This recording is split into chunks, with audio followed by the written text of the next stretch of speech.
Muscle సమస్యతో బాధపడుతున్నారా? ఇప్పుడు లేజర్ చికిత్సతో ట్రీట్మెంట్ రేంజ్ హాస్పిటల్స్ లో శాశ్వత పరిష్కారం. ఇప్పుడే సంప్రదించండి. హృదయపూర్వకమైన వందనాలు తెలియపరచుకుంటూ ఉన్నాం. ఈ దినాన్ని క్రైస్తవులుగా, పాస్టర్స్ గా, విశ్వాసులుగా మేమందరం కూడా ఈ యొక్క ర్యాలీని నిర్వహిస్తూ ఉన్నాం. శాంతియుతముగా నిర్వహిస్తూ ఉన్నాం.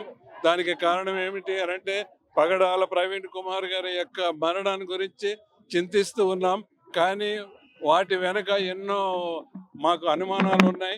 ఇప్పటి వరకు పోలీస్ శాఖ నుంచి కూడా సరైన వివరణ ఇంకా ఇవ్వలేదు. మేము కనిపెట్టుకుంటూ ఉన్నాం. అయితే ఒకటి ఏమిటి అంటే ఎంతో కాలముగా క్రైస్తవులపై అనేక దాడులు జరుగుతూ ఉన్నాయి. ఈ యొక్క దాడులను ఆపు చేయాలని దినాన్ని మేము ప్రభుత్వాన్ని డిమాండ్ చేస్తూ ఉన్నాం. సంఘములు అదే విధముగా చర్చెస్ అన్ని కూడా క్షేమకరంగా ఉండాలి.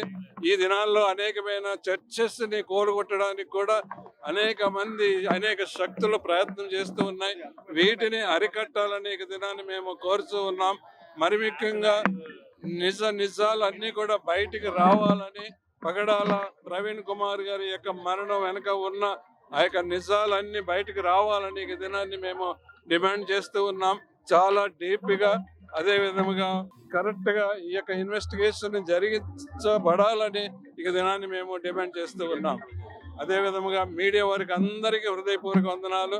దయచేసి మీడియా వారు కూడా దయచేసి మీరు మమ్మల్ని ప్రోత్సహించాలని, ఈ యొక్క ర్యాలీని మీరు ప్రోత్సహిస్తున్నందుకు వందనాలు తెలియపరుస్తూ ఉన్నాం.